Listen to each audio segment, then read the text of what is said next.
Казвам ви, ако за пореден път избирателната активност е едва 30%, направо обявявам конкурс за нов народ, защото този пък не става. А честно казвам, да се радваш на нови избори на този етап е също като получиш поредния грозен пуловер от ледите тази година и наистина да вярваш, че ще го носиш. Кажете, че трябва да гласуваме.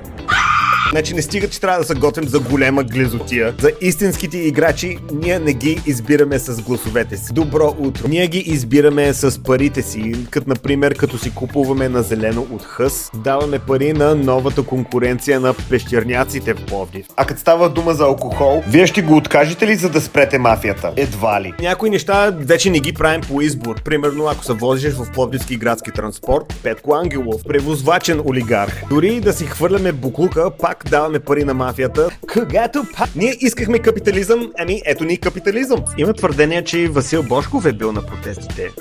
Той не е политик. Нито е Христо Ковачки, Митко Събев. Това са много влиятелни хора. Новият е назначен началник Румен Спецов. Проблема е още по-изкрящ на локално ниво, защото кметовете се сменят. За колкото да се закачам с сегашния ни Свадур, знам, че той е временно проявление. Мислете критично и не се заблуждавайте с тълпата. Затова просто за мен лично към тези протести гледам песимистично. И затова още като започна този фурор за новия бюджет, започнах да се притеснявам, защото осъзнах колко са промити мозъците на хората, че условия за бизнеса означава повече условия за тях, работници. Това никога не е било така, не знам в коя Норвегия живееш. И така, без да адресираме, че икономическата неравнопоставеност ни води до криза с главно К, излишък на корупция, загуба на кадърност, welcome to late stage capitalism. Get it now!